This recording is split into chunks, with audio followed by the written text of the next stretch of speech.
Good afternoon, everyone. Welcome back. My name is Kim Lamontagne, and it is an absolute pleasure to have you here with me today for the second part of creating and sustaining a mentally healthy workplace culture. I'm hoping that everything is live and we're going well right now on LinkedIn. And if so, if you're seeing this video, I would love for you to tell me that you're here watching and where you're calling in from or where you're tuning in from. I'd love to know who is here watching today and who is part of this discussion. So feel free to drop your name in the comments and let me know if you are seeing this broadcast.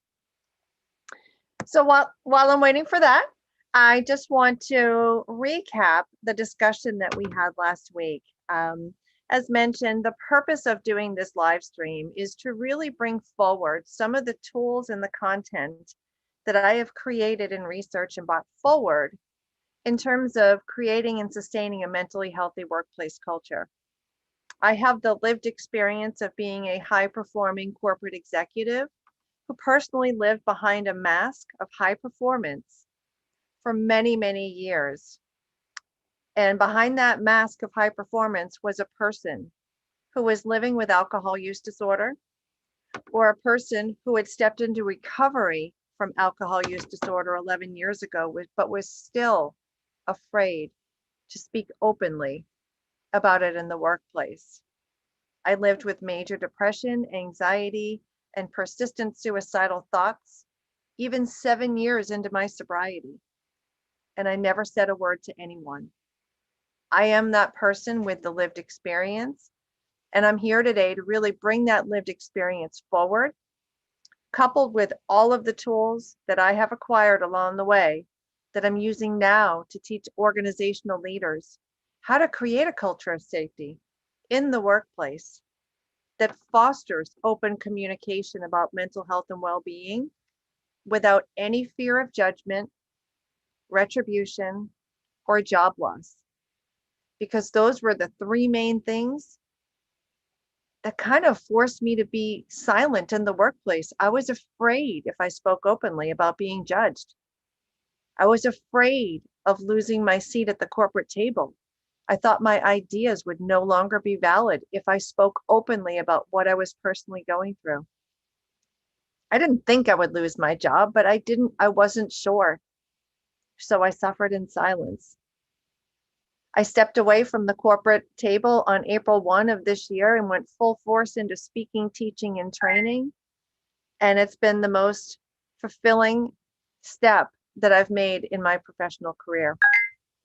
So I am hoping that today, as we are here having this discussion, that you will be able to take away some nuggets of information that you can personally use in your own workplace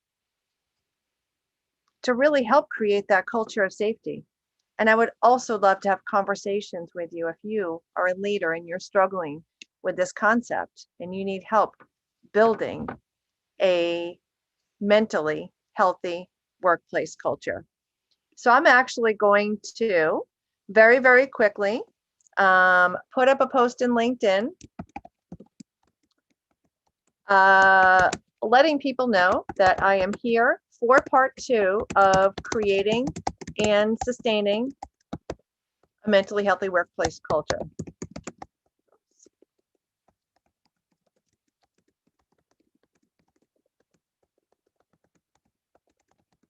Oops.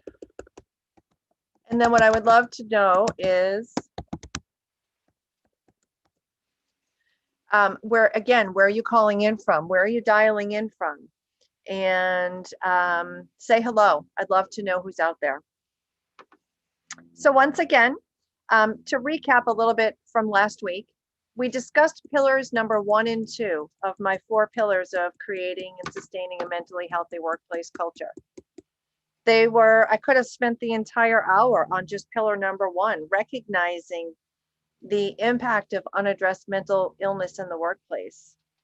And I went through loads and loads of statistics that 1 in 5 people are suffering, living with a mental illness. That depression is the most common of mental health disorders. and that mental illness is more common than cancer, diabetes, and heart disease combined. The statistics are compelling. The statistics are also showing that in the healthcare space, I was part of a survey earlier this year that had over 1,300 nurses and healthcare professionals respond. And over half of them are reporting becoming worried about the thought of going to work. And over 60% of them are reporting anxiety, emotional stress, and over half of them are reporting a lack of sleep.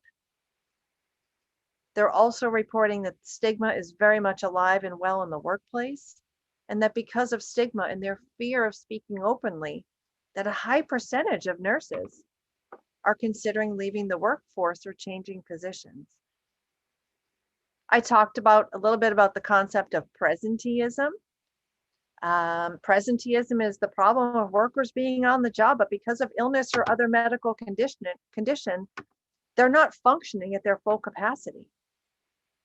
If you missed my live last week about presenteeism, presenteeism is the cousin to absenteeism. Although when you're absent, your manager knows not to expect any productivity from you. But when you're experiencing presenteeism and you come to work and you're working at less than stellar capacity and you're hiding behind a mask, it's very challenging for your leaders to be able to spot what you were going through and identify that presenteeism. We also talked about sharing the lived experience through peer support. Finding peer support champions that can help others speak openly about their lived experience, which illustrates that they're not alone. We talked about peer support really giving other employees the feeling of feeling safe, seen, heard, and understood. The ability to engage in more resources because your peer support network is seeing you and supporting you and giving you the things that you need to become more engaged and a more healthier employee. So I'm actually just going to check out the comments here. I see Rollis. Thanks so much for tuning in, Rollis. Glad that you're here. I'd also love to know who else is joining us from the group today. So pillar 3 that I wanted to get into today, I think is an incredibly powerful pillar. It is about changing the perception of mental health in the workplace. And there's a lot to this pillar. What is the perception of mental health in the workplace? And what is it that needs to be changed? So one of the problems that I've been able to identify is that stigma is very alive and well in the workplace, and that stigma and discrimination thrive on lack of knowledge and understanding. We don't know what we don't know. So one of the solutions for educating leaders about stigma and discrimination in the workplace is to educate employees about how mental health and substance use can create a more open communication policy, understanding, and empathy. Stigma and discrimination is a huge reason why employees do not step forward and speak openly about mental illness in the workplace, because there's a lot of shame and there's a lot of fear when we're speaking about a topic matter that is often stigmatized. Now, the Partnership for Workplace Mental Health did a survey several years ago, and they found that 8 out of 10 individuals feel that shame, stigma, and fear of ramifications are reasons why they don't disclose living with mental illness in the workplace. 8 out of 10. Now, if we go back to last week when I spoke to you about 1 in 5 will experience a mental illness in their lifetime, and if you are sitting in a boardroom full of 25 leaders, there's a good chance that 1 in 5 of them, or 5 of them, is living with an undisclosed illness. If you couple that with the fact that 8 in 10 feel that shame, stigma, and fear of ramifications are reasons why they're not disclosing. That brings those statistics to a very, very dark number. That 1 in 5 are suffering, and over 75% are afraid to talk about it. That's where changing the perception about mental health and well-being in the workplace comes into play. Now, I'm actually looking at my phone, trying to check the comments, and I'm also trying to do it on my restream as well. And I only see a comment coming in from Rawlis. So if you are live here, if you are watching, please comment. Let me know who you are. Let me know what you're calling in, where you're tuning in from.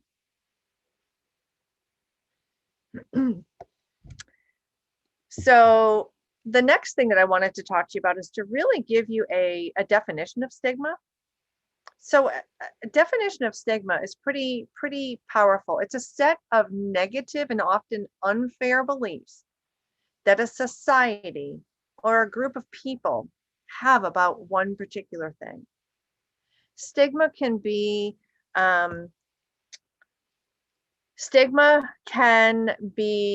detrimental because discrimination is grown from stigma.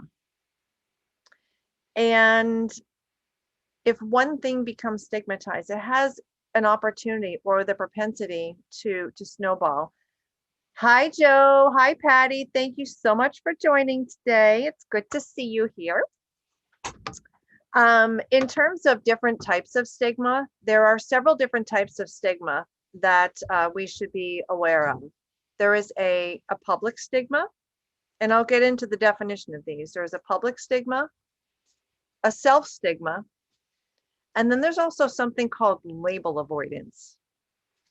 And I'd love to know, maybe put a yes in the comments. Are you familiar with what label avoidance actually means before I get into that definition? I wasn't. That's why I want to ask you if you're familiar with this.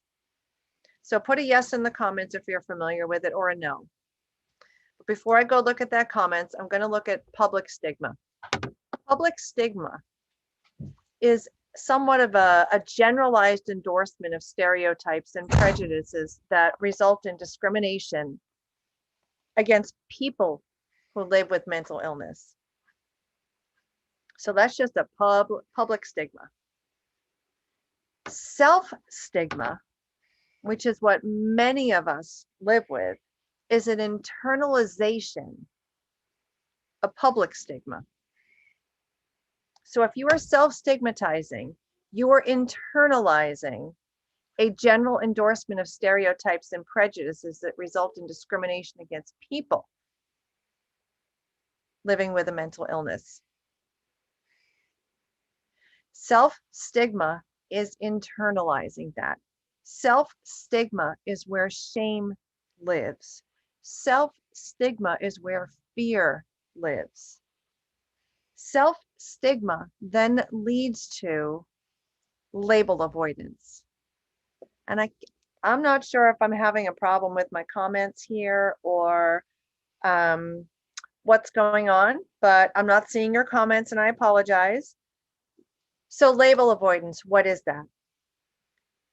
Label avoidance is choosing not to seek health or substance use treatment to avoid being seen or assigned a stigmatizing label. I'm going to say that again. Label avoidance is choosing not to seek mental health or substance use treatment because you want to avoid being assigned a stigmatizing label. I want you to think about that for a minute. If we have public stigma, because lack of education and awareness, that is now translating into self-stigma because of education, lack of education and awareness, which is then turning into label avoidance. That right there is a scary part, because how many of your employees are choosing not to seek treatment for mental health or substance use because of label avoidance. That label avoidance goes up to self-stigma. Self-stigma is part of public stigma. Stigma in the workplace is very real, and stigma in the workplace is one of the main reasons why people don't come forward and speak openly about what's going on. Stigma in the workplace leads to label avoidance, means your employees, a certain percentage of them, are not seeking treatment when they know they need treatment because the culture within the organization is supporting stigma. Maybe not supporting stigma, but not knowing what to do about stigma. Stigma is also discrimination. Discrimination is not an inclusive environment. And we talk about diversity and inclusion. Inclusion means everyone. Stigma segments people out of that inclusive bubble and kind of pushes people that have stigmatizing or discriminatory diseases or personal or even professional issues. And it makes them afraid to talk about it. So what's the result of stigma in the workplace? If you have stigma in the workplace, it could be leading to turnover. It could be leading to absenteeism, disability, conflict, performance problems, accidents and errors, presenteeism, and the list goes on and on. If there's stigma in the workplace and you have a certain percentage of your employees who are afraid to speak openly, how do you support that employee? That's the question of the day. I'm going to share another example with you regarding stigma. Before that, I'm going to look at my phone.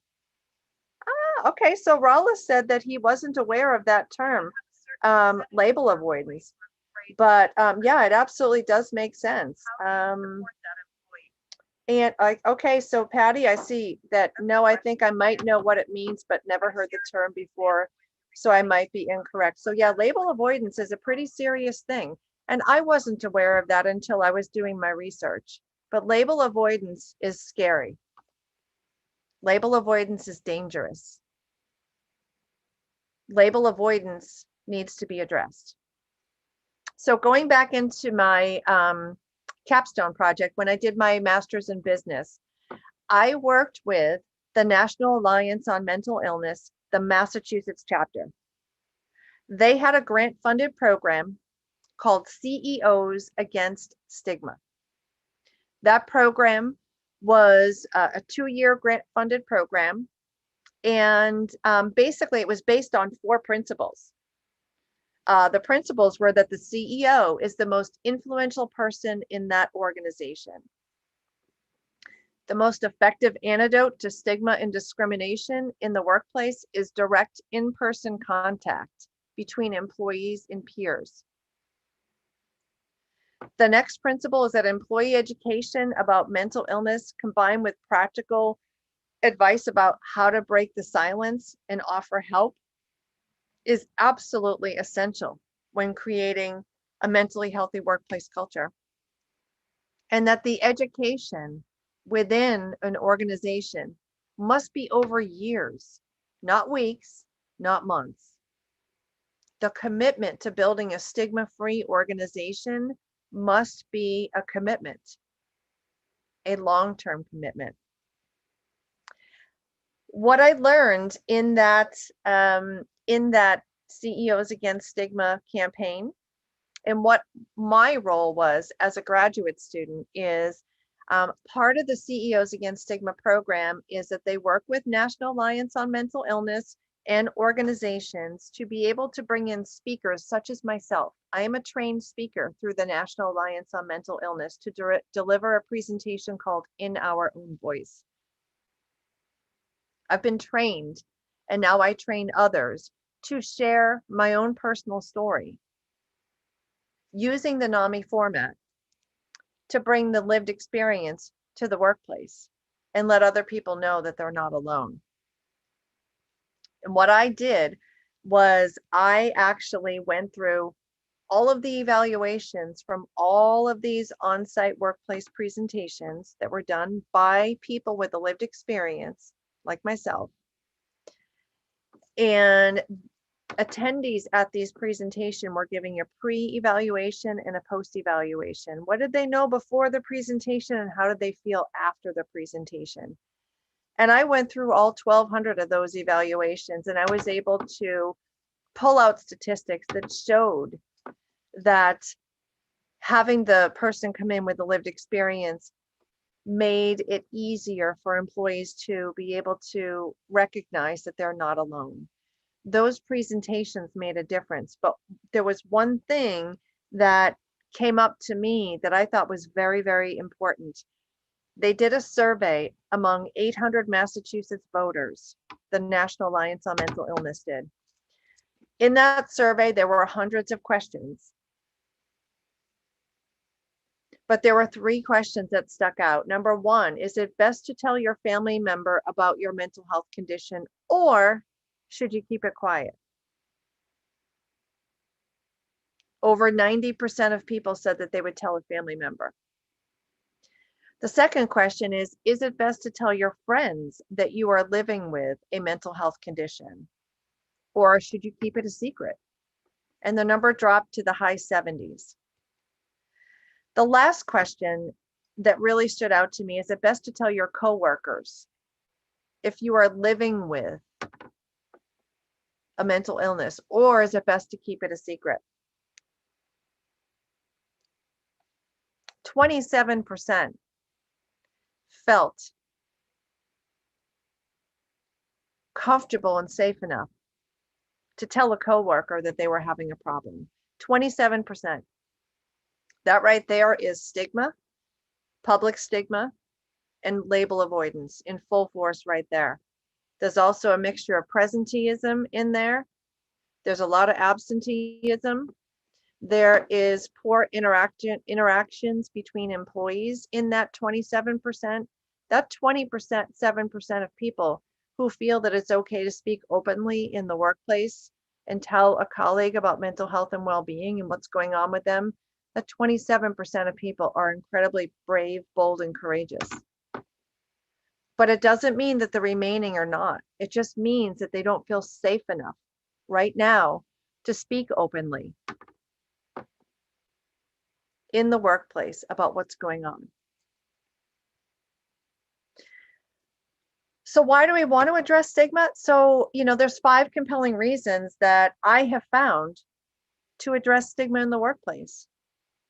Number 1, stigma is the single greatest barrier for people to be able to step forward and ask for help when they're living with a mental illness. Number 2, it can be detrimental. Stigma can be detrimental to the individual due to withdrawal or decrease in support from loved ones.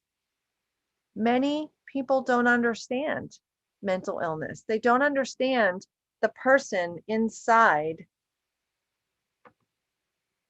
of their coworker, their loved one's body. They may see that person, they may see that loved one right there in front of them. But what's really going on inside the mind of that person may be completely different from what you're seeing outside. Number 3, stigma causes shunning and exclusion. And I'm going to get into a scenario in just a minute about stigma. Stigma is disrespectful. That's the 4th reason. And number 5, it's just unjust. We would not stigmatize someone who had a heart attack, who had a stroke, who was living with rheumatoid arthritis, who was in a wheelchair. Why do we stigmatize mental health and substance use? These are the questions that I ponder on a regular basis. And these are the questions that I talk to leaders about and bring forward and allow them to really think, what is stigma doing in my workplace? Okay, so I was drawing a blank until she spelled out, so you're not alone. Okay, Stigma is responsible for stereotyping, for bullying, harassment, loss of employment, workplace intimidation. And I think about so many people who I'm connected with on LinkedIn who talk about bullying in the workplace. Well, stigma is part of it. Stigma can cause bring the content forward for someone to bully someone about.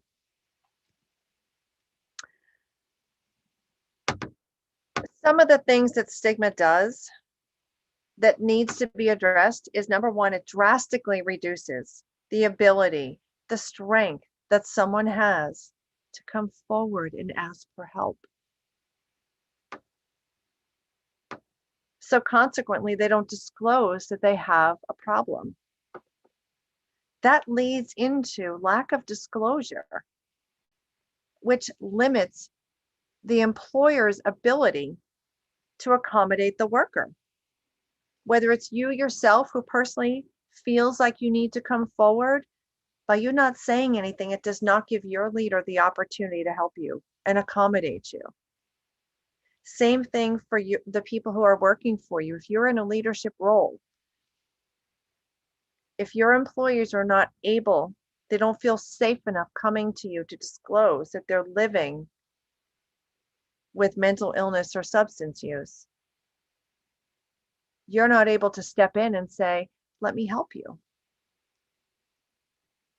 So lack of disclosure limits the employer's ability to accommodate. Lack of accommodation and treatment can lead to decreased engagement, concentration, productivity, all of those things. And that all goes back to stigma. Stigma creates fear and shame. When we are fearful and when we are shamed, we don't want to admit it. And when we don't admit it, no one can help. And when no one can help, that's when presenteeism sets in. You see, it's all intertwined. It all feeds off of one another. Now, what are some of the benefits for actually stepping forward and addressing stigma in the workplace, recognizing what level is stigma playing a role in your organization, and what are the benefits of addressing it? Your employees could feel an increased sense of inclusion, safety, feeling understood. Their communications with employees, other employees and peers, social, occupational functioning could all improve. They could have increased employee engagement because now they're feeling safe, seen, heard, and understood. They're showing up as a better version of themselves, which could then lead to better customer service, better patient care, more favorable coworker interactions, decreased absenteeism, increased productivity. Once again, it's all intertwined. And I'm going to go back to the comments here to see if I have others. Yes, Rawlis, very true. Stigma is extremely harmful. And it's absolutely a conversation that we must have because stigma and discrimination thrive on lack of knowledge. And by bringing the knowledge that I have to leaders in the workplace to educate them about the difference between the person and the illness, and not looking at the person as the illness, but looking at that employee as your employee, and then looking at that illness as a separate thing. Yes, it's all part of your employee, but when we take the employee and the illness and we mix it together and put a stamp of a stigmatizing label, you've stigmatized the entire person. And that's where the problems come into place. Shame. I had a lot of shame in the corporate world. Many, many years I was shameful. And I found a beautiful definition of shame by Brene Brown. I'm actually going to read that to you today because I bring this up in all my trainings because shame is a powerful, powerful emotion. According to Brene Brown, Shame is the most human primitive connection or emotion that we experience that, if left unchecked, will creep into every corner and crevice of your life. Shame is an intensely painful feeling from something that we have experienced or neglected to do. Shame destroys our ability to see ourselves as worthy of any type of love or connection. I would love to know, does that definition of shame hit home with you? Have you personally felt ashamed? And did that shame creep into every crack and crevice of your life? Was that shame from something that you experienced or something that you neglected to do? And in that sentence right there, that could be something that you experienced, having to drink every day, going into major depression, experiencing suicidal thoughts, shameful for all of those things. I release you of that shame because that's part of your illness if you are the one who's experiencing this. Shameful for things that we've done or neglected to do, that could be, and I know I personally felt ashamed for this, that I could not get myself into recovery for years. I was too afraid to go into recovery and give up that crutch called alcohol that was my savior every night. I was shameful. So for me, I sat in shame because of what I was experiencing. And I also sat in shame for something that I neglected to do. I was in double shame. Shame destroys our ability to see ourselves as worthy of love or connection. I cannot tell you how much that line right there hits home with me.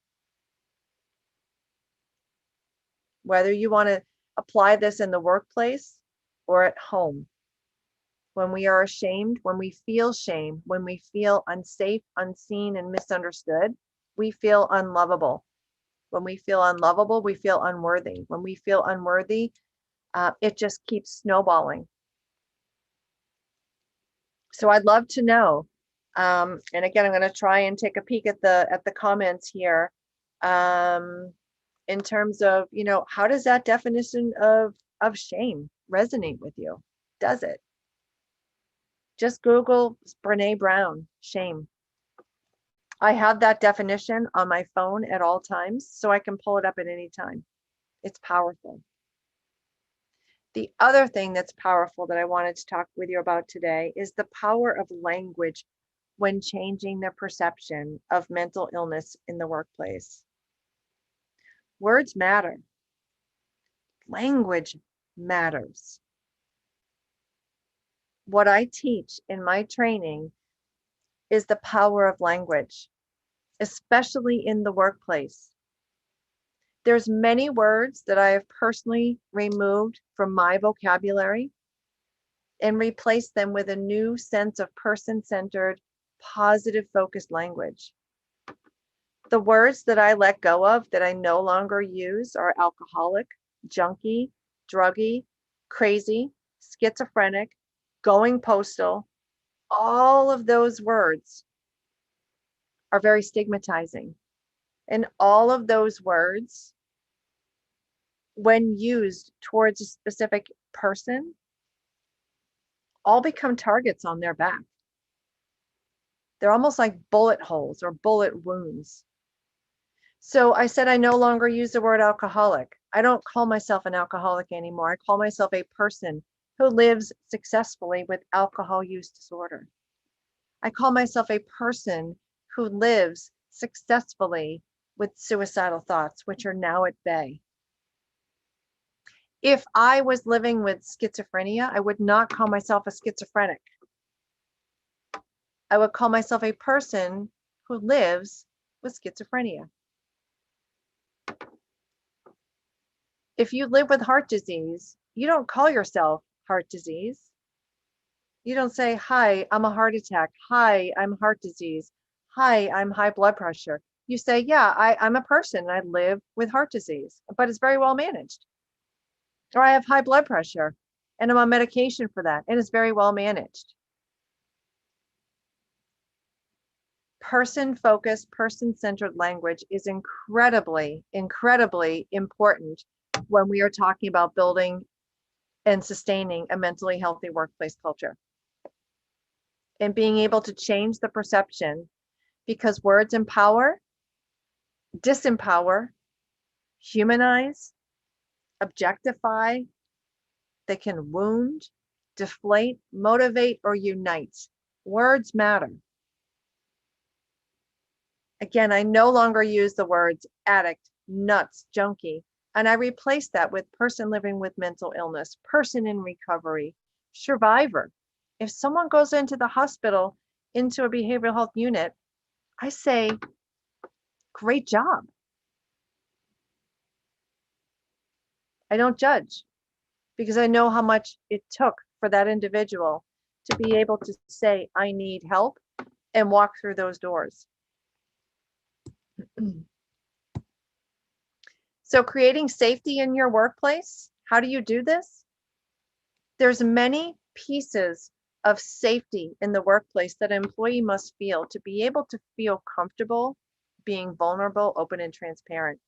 There's psychological safety, a belief that you will not be punished or humiliated for speaking up with ideas, questions, concerns, or mistakes. We need physical safety. We need an environment where employees are protected from physical risks and hazards. We need emotional safety, where employees feel that they can let their guard down. We need empathy, or the ability to be able to identify and understand people's emotions. We need inclusion. Inclusion in the workplace is an environment where all individuals are treated fairly and respectfully, have equal access to accommodations and resources, and contribute fully to the success of the organization. That's what inclusion is. We also need understanding and we need peer support. So there's 7 key ingredients in creating a culture of safety in the workplace, and they all must be in place. Being able to create that culture of safety in the workplace comes from the top down. Leaders have the power to model what a culture of safety looks like. So we need to develop a top-down leadership communication approach that threads the commitment to a stigma-free environment, threads the commitment to open, non-judgmental conversation in the workplace, thread those communications throughout the fabric of every shred of information and communication out there. Make it part of your vision, your mission, how you're going to do this, how you'll support your employees. Make sure all of your leaders are trained effectively on mental health, stigma, and inclusive language. That's exactly what I do. I train leaders to be able to understand from the personal perspective, from the employee's perspective, what they could be going through. We need to foster that psychological health and safety. We need to work with our employee assistance programs, and not just by putting the employee assistance programs in a human resources book or on a SharePoint site to check the box off. We need to encourage employees to utilize that employee assistance program and commit to 100% confidentiality. Embedding the commitment to mental health in the workplace in the core of your mission statement is incredibly important, because the health, physical and mental health and well-being of your employees is the heart of your organization.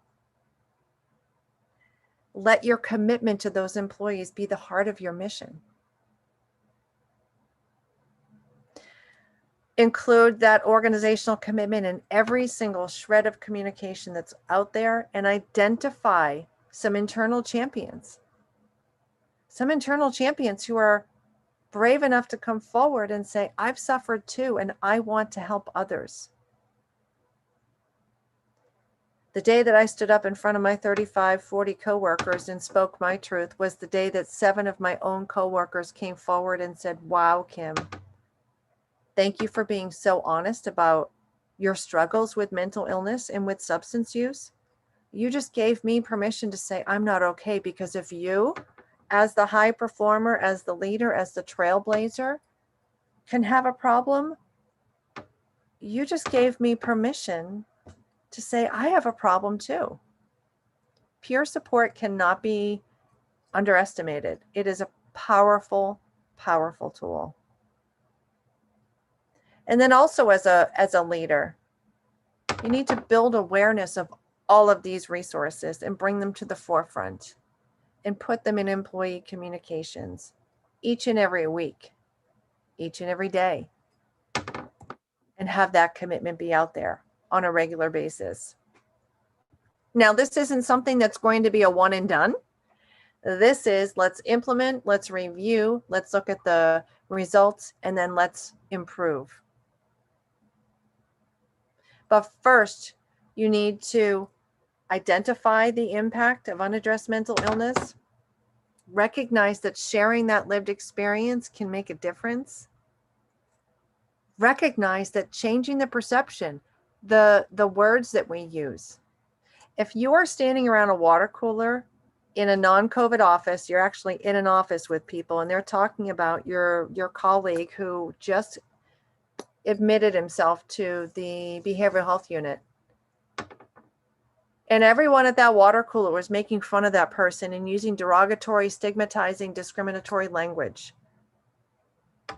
And there were 5 of us standing around that water cooler, and I was the 1 in 5 who was standing there in silence thinking, I have a massive hangover because I had too much to drink last night. I'm here today and I'm performing, but I feel sick to my stomach and I have a massive hangover. The last thing I'm going to do is come forward to that group of 5 people and say, I'm having a problem too, because I don't feel safe.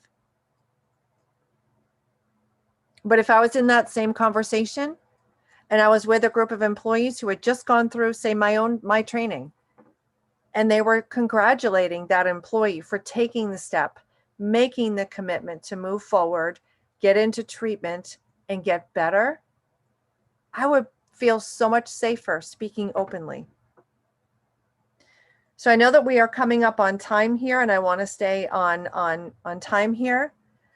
But I hope that, by by learning this 30,000-foot overview of the 4 pillars of creating and sustaining a mentally healthy workplace culture has brought forward some ideas, some nuggets of information for you.